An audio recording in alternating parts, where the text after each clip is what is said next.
আপোনালোকে জানে যে কেইদিনমান আগৰ পৰা আমাৰ বৰদোৱাৰ যিখন বাগান আছিলে এই বৰদোৱাৰ বাগানত এখন ছেটেলাইট চিটি বনাব বুলি যি আলোচনা বা যি ধৰণৰ কথা ওলাই আছিল তাক লৈ স্থানীয় ৰাইজৰ বিভিন্ন ধৰণৰ প্ৰতিবাদো আপোনালোকে সংবাদ মাধ্যমত দেখুৱাইছিল আৰু তাত বৰদোৱাৰ ভূমিপত্তন সমিতি যিটো আছিল এই সমিতিৰ উদ্যোগতে তাত আন্দোলন হৈছিলে বা প্ৰতিবাদ হৈছিলে চৰকাৰৰ ওপৰত তেওঁলোকে দাবী ৰাখিছিল যে তেখেতসকলক জনজাতীয় লোকসকলক ভূমিপত্তন দিব লাগে আৰু সেই যিসকল ভূমিপত্তন দাবী সমিতি আছিল তেখেতসকলৰ মুখ্য নেতৃত্বক আজি মই লগ পাবৰ কাৰণে আগ্ৰহ প্ৰকাশ কৰিছিলোঁ আজি 2-4 দিন আগত তেখেতসকলক মই নিমন্ত্ৰণ দিছিলোঁ আৰু আজি আহি তেখেতসকলে মোক লগ কৰিলে আৰু আমাৰ মাননীয় মুখ্যমন্ত্ৰী ডাঙৰীয়াৰ আগ্ৰহ মৰ্মে মই তেখেতসকলক এবাৰ লগ কৰিলোঁ আমাৰ মাতৃপ্ৰতিম আদিত্য ৰমেশ আদি কৰি গোটেই দল আছে তেখেতসকলে সুন্দৰভাৱে তেখেতসকলৰ কথাকেইটা আমি শুনিলোঁ তেখেতসকলৰ এটা শংকা হৈছিলে যে তাত এখন ছেটেলাইট চিটি হ'ব বুলি যিটো কথা ওলাইছে তেখেতসকলৰ এই কথাটো অকণমান আপত্তি আছে মই তেখেতসকলক প্ৰথমতে কৈছিলোঁ যে আপোনালোকে যিখিনি কথা বিভিন্ন মাধ্যমেৰে শুনিছে হয়তো চৰকাৰ বা আপোনালোকৰ মাজত ক'ৰবাত বুজাবুজিৰ ভুল হৈছে নেকি যে কিবা কাৰণত বস্তুটো বেলেগ ধৰণে তাত ওলাইছে নেকি কাৰণ এই গোটেই কথাটো আছিল এটা প্ৰাৰম্ভিক কথা অসম চৰকাৰে 3টা অঞ্চলত 3খনকৈ টাউনশ্বিপ গঢ়াৰ কথা কৈছিল য'ত এখন জাগিৰোডত এখন গুৱাহাটী কাহিলীপাৰ আৰু এখন বৰদোৱাৰ ডিষ্ট্ৰিক্টত এই 3টা কথা কোৱাৰ লগে লগে তাত বৰদোৱাৰৰ মানুহখিনি ভাবিছিল যে তাত বাগান অঞ্চলত ট্ৰাইবেল বেল অঞ্চলত টাউনশ্বিপ হ'ব গতিকে তেখেতসকলৰ বিভিন্ন ধৰণৰ তাত আপত্তি আছিল আৰু তাত বহুত জনজাতীয় লোকৰ নিজৰ মাটিৰ পট্টা ইত্যাদিৰ কথা আছিল মই তেখেতসকলক এটা কথা স্পষ্ট কৰি দিছোঁ যে আমাৰ মাননীয় মুখ্যমন্ত্ৰী ডাঙৰীয়া নেতৃত্ব লৈ চৰকাৰ চলোৱাৰ পৰা আমি সদায় জনজাতীয় লোকসকলৰ সপক্ষে কাম কৰিবলৈ চেষ্টা কৰিছোঁ মিছন ভূমিপুত্ৰ বসুন্ধৰাই হওক মিছন ভূমিপুত্ৰই হওক প্ৰতিটো ক্ষেত্ৰতে জনজাতীয় লোক অনুসূচিত জাতিৰ লোক বাগানৰ লোক বা আমাৰ খিলঞ্জীয়া ভূমিপুত্ৰসকলক সদায় সহায় কৰাৰ কামে কৰিছোঁ গতিকে আমি কোনো খিলঞ্জীয়া মানুহৰ বিৰোধত কাম কৰাৰ কথা আহিবই নোৱাৰে গতিকে আপোনালোকে যিটো চিন্তা ভাবিছে হয় কেতিয়াবা এটা চিন্তা আহিছে এই কথাখিনিৰ কাৰণে তেখেতসকলক মই খুব সোনকালে মুখ্যমন্ত্ৰী ডাঙৰীয়াৰ লগত এটা আলোচনাৰ কাৰণে আহ্বান জনাইছোঁ তেখেতসকলে ছেটেলাইট টাউনশ্বিপখনৰ নালাগে বুলি কৈছে যে ছেটেলাইট টাউনশ্বিপ হ'ব নালাগে তাৰ সলনি বেলেগ কিবা কিবি হ'ব লাগে কাৰণ সেইখন এখন ব্যক্তিগত মালিকানাধীন বাগান অসম চৰকাৰে সেই ব্যক্তিগত মালিকানাধীন বাগানখন অসম চৰকাৰে ল'ব বিচাৰিছে অসম চৰকাৰে এইকাৰণে ল'ব বিচাৰিছিল যে অসম চৰকাৰে লৈ তাত কিবা কাম কৰিব লাগিলেও আৰু অসম চৰকাৰে যে সেই মানুহখিনিক পট্টাও দিব লাগে কাৰণ চাহ বাগানৰ মাটি পট্টা দিবলৈ অসুবিধা বেলেগ মালিকাধীন মাটিত পট্টা কেতিয়াও মালিকৰ অধীনত চাহ বাগান এখন থাকিলে তাত বেলেগ মানুহক পট্টা দিব নোৱাৰে পট্টা দিবলৈ হ'লে সেই মাটিখিনি চৰকাৰে ল'ব লাগিব আৰু সেই দুটা কাৰণতে চিন্তা কৰিছিল যে অসম চৰকাৰে এই মাটি বাগানখন লোৱাৰ পিছত তাত থকা লোকসকলৰ এটা ফালে পট্টা দিয়া আৰু এটা ফালে আমাৰ কিবা নহয় কিবা ডেভেলপমেণ্ট কাম কৰা যিটো আমি প্ৰাৰম্ভিক পৰ্যায়ত এখন ছেটেলাইট টাউনশ্বিপৰ কথা ভাবিছোঁ তেখেতসকলৰ এই কথাটো ছেটেলাইট টাউনশ্বিপৰ ক্ষেত্ৰত আপত্তি আছে মই কৈছোঁ মুখ্যমন্ত্ৰী ডাঙৰীয়াৰ লগত বহি ইয়াৰ এটা সমাধান সূত্ৰ কি ধৰণে এখন আৰু ৰাইজে প্ৰথম কথা হ'ল যে এটা ভুল বুজাবুজিৰ মাজত আন্দোলন হ'ব নালাগে যে খিলঞ্জীয়া মানুহক উচ্ছেদ কৰিব বিচাৰিছে ট্ৰাইবেল মানুহক উচ্ছেদ কৰিব বিচাৰিছে সেয়া আমাৰ চৰকাৰৰ কোনো কাৰণতে চৰকাৰে সেই কাম নকৰে বা চৰকাৰে তেনেকুৱা ধৰণে চিন্তা নকৰে ডেভেলপমেণ্টটো চৰকাৰে কৰিব লাগিব তাৰ লগে লগে খিলঞ্জীয়া ভূমিপুত্ৰ খিলঞ্জীয়া জনজাতীয় লোকৰ সুৰক্ষা আৰু দুইটা কামেই চৰকাৰে কৰি লৈ গৈ আছে সেইকাৰণে মই আজি তেখেতসকলক প্ৰাৰম্ভিক পৰ্যায়ত আলোচনা কৰিম আৰু খুব কম দিনৰ ভিতৰত মুখ্যমন্ত্ৰী ডাঙৰীয়াৰ লগত তেখেতসকলে আলোচনা কৰিব আৰু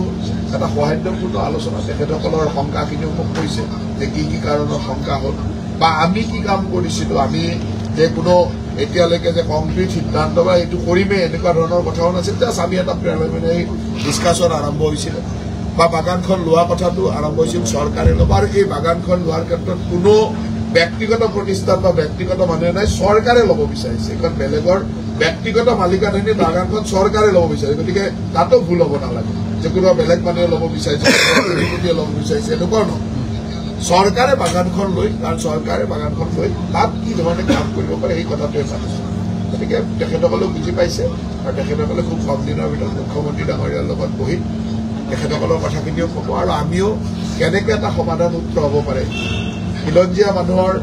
ভূমিৰ অধিকাৰো পাব লাগিব আৰু তাৰ লগে লগে বিকাশ উন্নয়নো হ'ব লাগিব দুইটাৰ সমাধান সূত্ৰ কি হ'ব পাৰে এইটো নিশ্চয়কৈ এটা আলোচনা হ'ব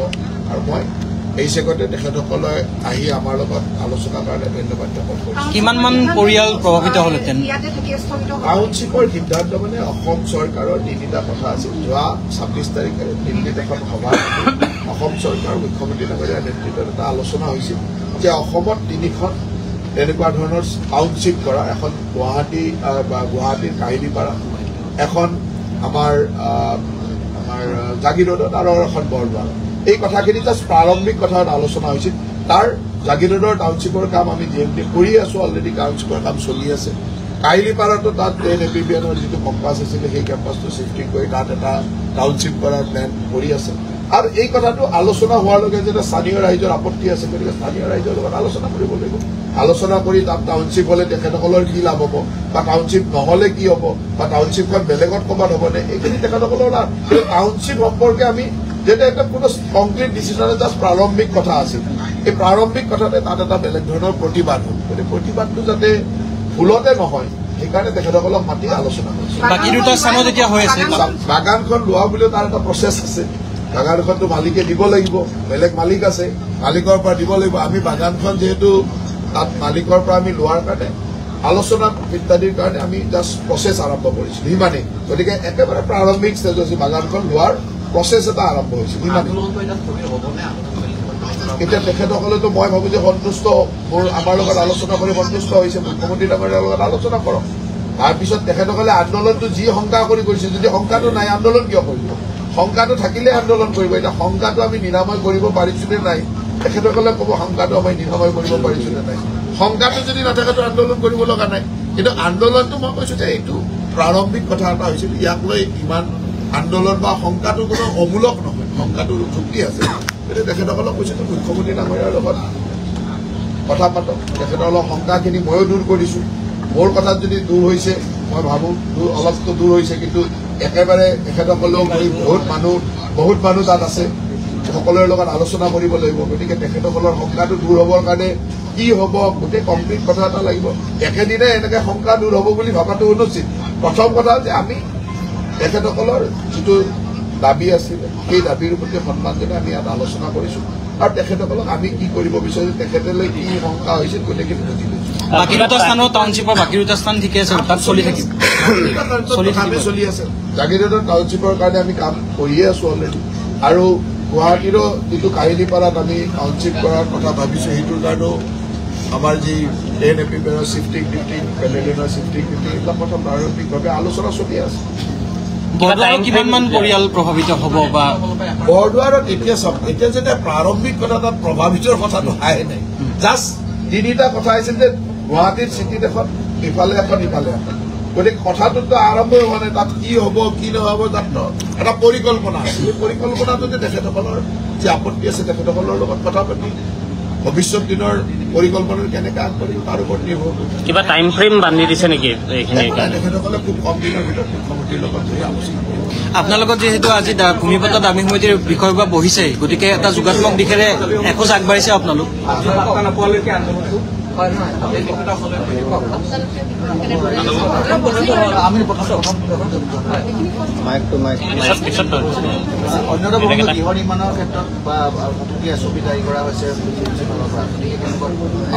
আমি যোৱাকালি এখন নতুন SOP নতুন নহয় আগৰ পৰাই আছিল আমাৰ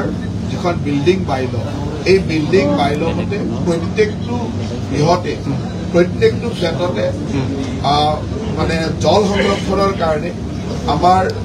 গ্ৰাউণ্ড ৱাটাৰ ৰিচাৰ্জ আৰু ৰেইন ৱাটাৰ হাৰ্ভেষ্টিঙৰ ব্যৱস্থাটো থাকিব লাগে এইটো কম্পালচৰি প্ৰত্যেকটো ফ্লেটত থকাটো কম্পালচৰি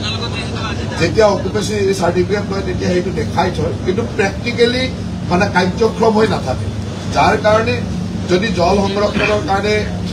মানে আমাৰ উতল জল বা আমাৰ গ্ৰাউণ্ড ৱাটাৰ ৰিচাৰ্জ কৰাৰ ব্যৱস্থাটো তেওঁলোকে সুন্দৰভাৱে কৰে আৰু ৰেইন ৱাটাৰ হাৰ্ভেষ্টিং কৰে তেতিয়াহ'লে ৰাস্তাত বা গুৱাহাটীত যিটো অজস্ৰ পানী আহি যায় অজস্ৰ পানী হঠাৎ বৰষুণ দিলে আহি যায় সেই সমস্যাটো বহু পৰিমাণে সকাহ হ'ব পাৰে সেইকাৰণে আমাৰ বিল্ডিং বাইলতে লিখা আছে যে প্ৰত্যেক ফ্লেট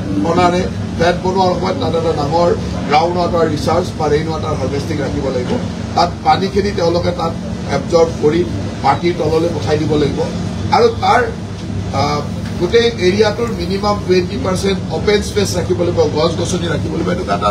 বিল্ডিং বাইলত আছে আৰু তেওঁলোকে এই ভাগৰ বা আমাৰ বেলেগ বিভাগৰ দায়িত্ব দিও মই মানুহ চেকিঙত পঠোৱা আৰম্ভ কৰিম আৰু যদি তাত ধৰা পৰে যে তেওঁলোকে গ্ৰাউণ্ড ৱাটাৰ ৰিচাৰ্জ ৰখা নাই, ৰেইন ৱাটাৰ হাৰ্ভেষ্টিং ৰখা নাই, তেতিয়া নিয়ম মাফিক যি ধৰণৰ আইনগত ব্যৱস্থা হয় সেই আইনগত ব্যৱস্থা লওক।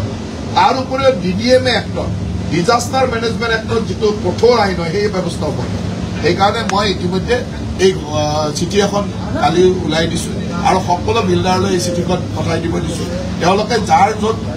এতিয়াও এক্টিভ হৈ থকা নাই বা কাৰ্যক্ষম হৈ নথকা এনেকুৱা হেৰি আছে সেইখিনি 20 তাৰিখৰ ভিতৰত যাতে কাৰ্যক্ষম কৰিব।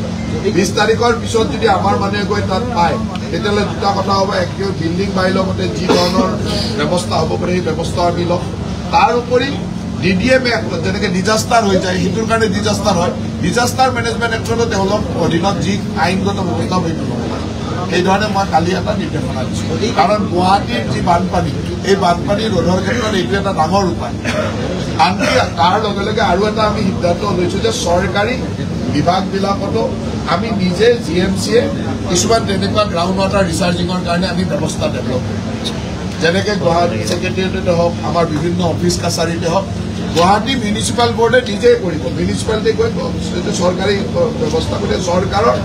তাৰ কাৰণে আমি যি পুঁজি পাতি লাগে কৰিম সেইখিনি আমি কৰিম। ইমিডিয়েটলি আমি চৰকাৰী কাৰ্যালয়বিলাকতো গ্ৰাউণ্ড ৱাটাৰ ৰিচাৰ্জ আমাক এৰিডা বা আমাৰ কিছুমান বিল্ডাৰ্ছে কৈছিলে যে আমাৰ যিহেতু প্লেচ হয় গতিকে আমাৰ তললৈ পানী যোৱাটো অলপ বেছি তললৈকে বৰিং কৰি পেলাই কৰিব লাগে। মই তেখেতসকলক যেনেকৈ মুঠতে ওপৰৰ পানী মাটিৰ তললৈ সোমাই যাব লাগে আৰু মাটিৰ তললৈ লেতেৰা পানী যাব নোৱাৰে, চাফ চিকুণ কৰি যিটো ফিল্টাৰ হৈ যায় সেই ব্যৱস্থাটো তেওঁলোকে ৰাখিব, প্ৰত্যেকে ৰাখিব লাগিব। আনকি চৰকাৰী কাৰ্যালয়তো আমি ব্যৱস্থা কৰিম, আমি চৰকাৰৰ ফালৰ পৰা চৰকাৰী কাৰ্যালয়টো কৰিম আৰু প্ৰত্যেকটা বিল্ডাৰে এই কামটো 100% কৰিব লাগিব। আৰু 20 তাৰিখৰ পৰা চেকিং আৰম্ভ হ'ব। 20 তাৰিখৰ পিছত মই মোৰ বিভাগৰ মানুহক পঠাম আৰু বেলেগ বেলেগ বিভাগৰ অভিজ্ঞ মানুহকো মই ডাইৰেকশ্যন দিম, ইমিডিয়েটকৈ ৰেণ্ডম চেকিং আৰু তাত গতিকে মই সেইটো নিৰ্দেশনা আমি দিছোঁ।